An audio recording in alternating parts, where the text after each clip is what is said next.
दोस्तों आज के इस वीडियो में मैं आपको बताऊंगी गर्दन में दर्द क्यों होता है, मतलब कि सर्वाइकल स्पॉन्डिलोलिसिस के सिम्टम्स, कॉजेस और इसका ट्रीटमेंट बताऊंगी।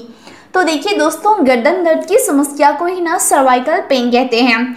और ऐसे में दोस्तों गर्दन से जुड़ी हुई और गुजर कर जाने वाली सर्वाइकल स्पाइन में जब दर्द होता है ना, तो उसे ही सर्वाइकल पेन कहते हैं।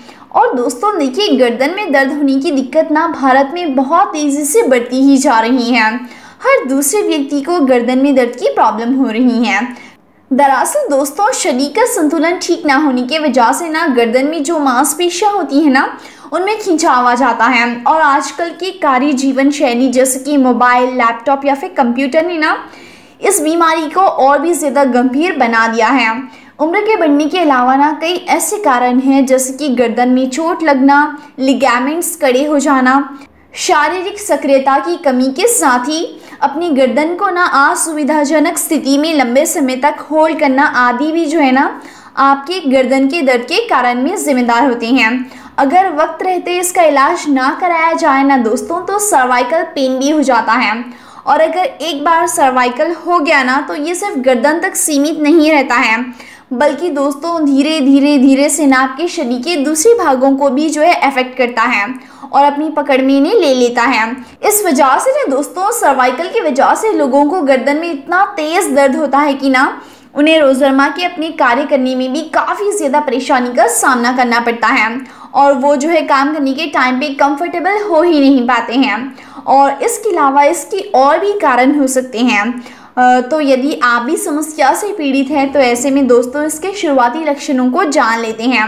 तो इसके लिए आप इस वीडियो को एंड तक ज़रूर देखिएगा। तो देखिए दोस्तों, इसके लक्षणों में ना आपकी गर्दन में कठोरता का आपको आभास होता है। चाह कर भी आप जो है ना अपनी गर्दन को ज़्यादा हिला नहीं सकते हैं, और अगर सामान्य तरीके से गर्दन को घुमाते भी हैं तो इसमें आपको भारी दर्द होता है। दर्द तब और भी ज़्यादा बढ़ जाता है दोस्तों जब गर्दन को लंबे समय तक एक ही स्थिति में होल्ड करके रखते हैं आप, जैसे कि ड्राइविंग या फिर कंप्यूटर पर ज़्यादा काम करते हैं, तो इस टाइम पे आपका दर्द बहुत ज़्यादा बढ़ जाता है, जो असहनीय तरीके से आपको दर्द देता है।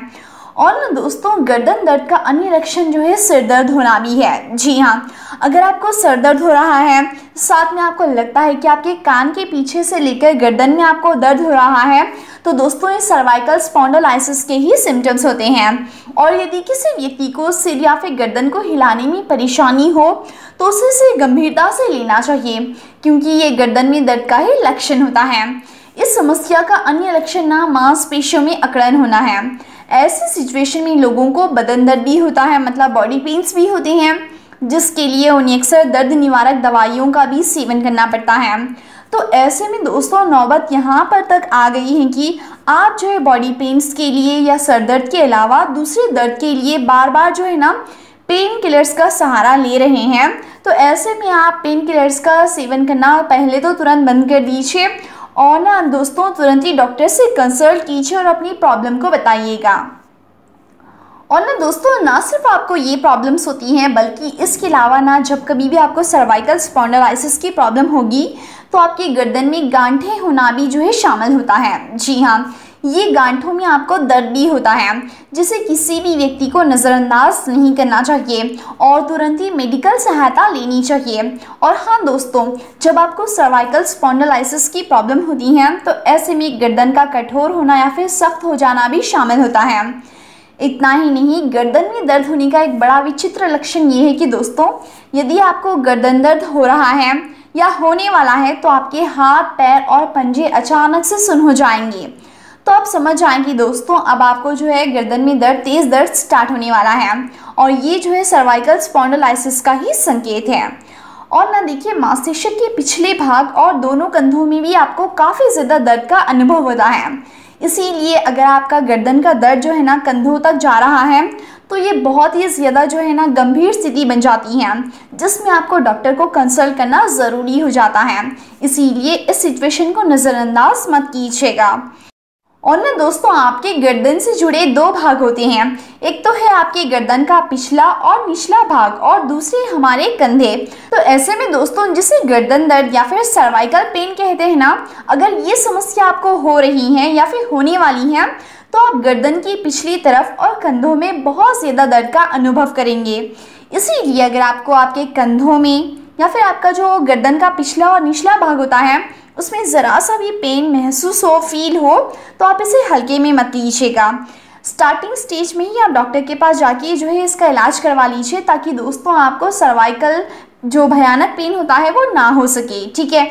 और ना दोस्तों देखिए, सर्वाइकल पेन में ना एक और लक्षण ये भी देखा जाता है कि यदि आपको ना सर्वाइकल पेन की प्रॉब्लम होने वाली है तो आपके शरीर में कमज़ोरी हो जाती है, आपको चलने में दिक्कत का आभास हो रहा होता है, और गर्दन दर्द जब स्टार्ट हो जाता है तो दोस्तों आप बहुत ज़्यादा जो है वीकनेस के साथ ही चलने में दिक्कत महसूस करते हैं, और आपके शरीर के किसी भी भाग में, विशेषकर कमर के ऊपर की मांसपेशियों में ना आप अकड़न का भी अनुभव करते हैं, जो कि ना दोस्तों ये जो है गर्दन दर्द का सूचक होती हैं। मतलब कि ये इशारा करती हैं कि आपको सर्वाइकल पेन जो है स्टार्ट होने वाला है। साथ ही आपको मांसपेशियों में भी ऐंटन होती हैं।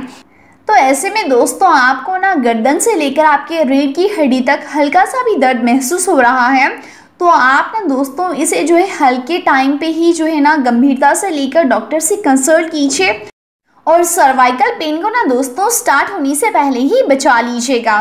तो चलिए अब मैं आपको बताती हूँ सर्वाइकल पेन से आपको कैसे बचना है। तो देखिए दोस्तों, चाहे आप बैठे हुए हो या फिर चल रहे हो या फिर आप कंप्यूटर पर काम करते हैं, बस आप अपना पोस्चर सही रखिएगा। नियमित रूप से आप व्यायाम ज़रूर करें। मोबाइल फ़ोन को ना अपने कान और कंधे के बीच में फंसाकर बात मत कीजिएगा।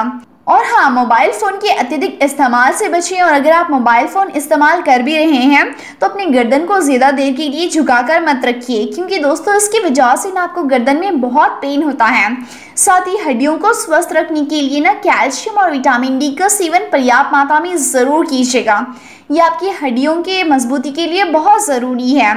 और सोने के लिए ना सही तकिए का इस्तेमाल करें।